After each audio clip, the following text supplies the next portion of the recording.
délivrer que les esprits partaient. Quand ils vont s'en aller, ils vont retourner combien? Il va prendre combien des esprits pour retourner? 7 autres. Ça signifie qu'il va prendre 7 puissants encore, extrêmement captifs, pour posséder la personne. Est-ce que quelqu'un comprend? Où était l'histoire de cette femme? Où a commencé l'histoire de cette femme? Est-ce que cette femme pouvait oublier Jésus? 7 fois captive. Elle pouvait oublier Jésus. Et aujourd'hui, je vais avec un message de jubilé. Qu'importe la captivité extrême. C'est Jésus-là qui a libéré Marie de Magdala. De la délivrance à la possession de ton héritage. Bien-aimés dans le Seigneur, écoutez-moi un homme qui prie. C'est Asaph qui dit, Seigneur, rends mes ennemis. C'est comme ça que tu prieras pour celui qui va s'élever contre toi. Seigneur, tu les rends 7 fois leur outrage. C'est-à-dire extrêmement. Complétez, non? Qu'est-ce que vous dites? 7 fois captif. 7 fois libre. Est-ce que nous sommes ensemble? Amen. Nous sommes ensemble. Amen. Mais maintenant, qu'est-ce qui s'est produit pendant les années de jubilé? Il y a quelque chose qui s'est produit. La trompette. Où est Vincent? La trompette sonnait. Où est Vincent? Quelqu'un qui peut me faire crier? Quelqu'un? Papa Marguerite. La trompette sonnait. Comme la trompette va sonner maintenant, quelque chose qui va se passer. Pendant que la trompette sonnait, qu'est-ce qui s'est passé? J'attends la trompette. J'attends la trompette. La trompette prend le temps. C'est la convention des jubilés. La trompette ne prend pas le temps parce que...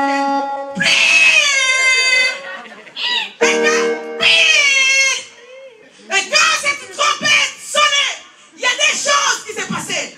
Pendant que la trompette sonnait, tous les captifs, comme tu étais extrêmement 7 fois possédé, emprisonné.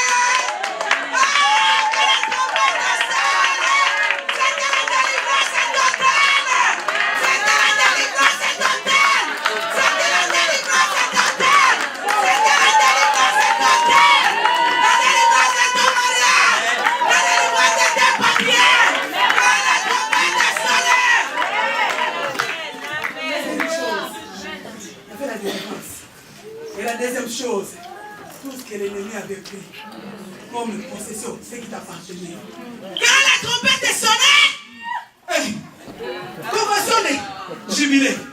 Quand la trompette sonnait, pendant cette fête, la trompette sonne. Quand ça sonne, tu dis, yes, Jésus délivrance. Pendant que la trompette sonnait, Jésus délivrance. La trompette va sonner. Quand ça sonnait, tout ce que tu avais perdu, toutes tes propriétés, il revenait. La bénédiction revenait. Ton mari revenait. Quelle merveilleuse fête. Quelle merveilleuse loi. Alléluia. Est-ce que quelqu'un peut pousser les cris de joie?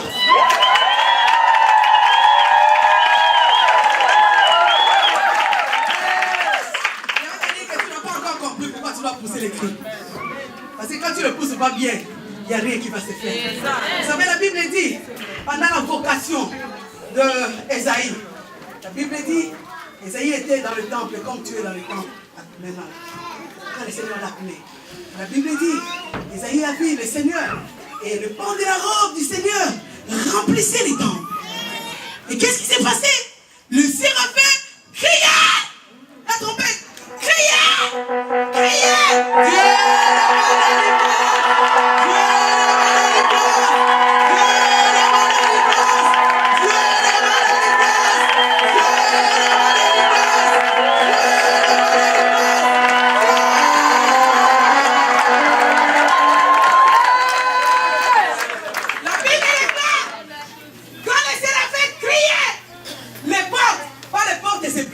Même les fondements. C'est pourquoi quand tu vas crier, même les fondements maléfiques.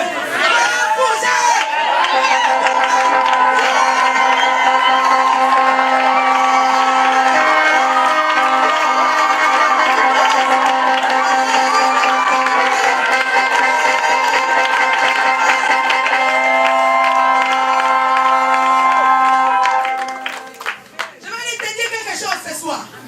Vous savez quoi en Égypte? Les Israélites souffraient, enduraient ce qu'on leur donnait comme ouvrage. Ils ne pouvaient pas avoir de possession de terrain, de propriété. Ils étaient captifs. Mais qu'est-ce qui est arrivé? Quand ils sont allés à Canaan, la Bible dit, Josué, n'est-ce pas, il a distribué l'héritage des propriétés. Mais quand il a distribué l'héritage des propriétés, si ça arrivait qu'un Israélite qui tombe dans le chômage, qui commence à perdre ses biens, il commence à s'endetter, il se dit non, je vends ma propriété parce que je n'ai pas l'argent, je dois payer ça. Quand bien même il le faisait, quand il y avait l'année des jubilés, quand bien même ses propriétés étaient vendues, quand bien même tu as vendu ton mariage par mégarde, par ignorance des choses de Dieu, mais quand c'est la convention des jubilés, la tempête va sonner.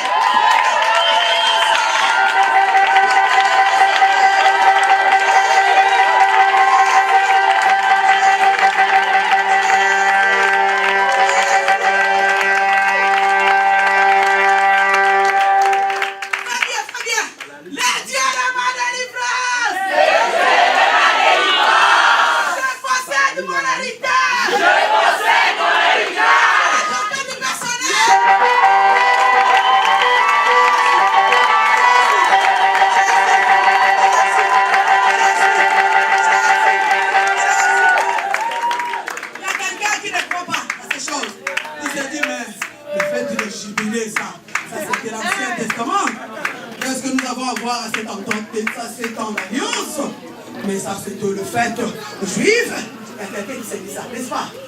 Bien aimé dans les Seigneurs, je voulais souffler à l'oreille de quelqu'un. Vous savez la bonne nouvelle? Quand un prisonnier est dans la prison, la bonne nouvelle, le prisonnier reçoit le message de la délivrance, n'est-ce pas? Écoutez le message. Un grand jubilé. La Bible est claire. Jésus de Nazareth, l'homme de Galilée, il commence son ministère dans une synagogue avec une référence biblique qui brille, une référence biblique des jubilés. La Bible dit, l'Esprit du Seigneur, il m'envoie.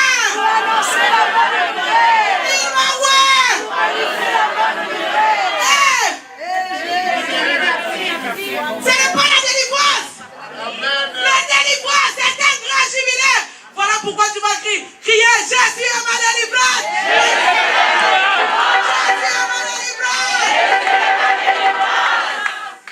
Jésus est venu pour libérer les prisonniers. Un grand jubilé. Un grand jubilé. La Bible est claire de cet homme Jésus. L'ennemi le plus géant, le plus puissant, l'ennemi le plus fort. La Bible dit, quand Jésus a été enterré, le troisième jour, quand il est ressuscité, c'est qu'il a lui-même, Jésus, a vaincu l'emprisonnement, l'ennemi le plus puissant. Il a vaincu la mort. Et la Bible dit, ceux qui étaient morts dans le Seigneur sont ressuscités. L'année des jubilés, la mort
jubilé qui s'en vient. La préfiguration des choses qui étaient comme l'avant-goût. La Bible dit, Jésus est apparu. Eh, Jésus, je t'aime. C'est grand jubilé. Je voulais parler des grands jours de la Pentecôte, où le Seigneur est venu libérer ses disciples de la peur pour donner un message et une saison nouvelle de jubilé, la puissance du Saint-Esprit, pour que l'Église puisse commencer à proclamer la délivrance des captifs dans le nom de Jésus. Jubilé de la Pentecôte.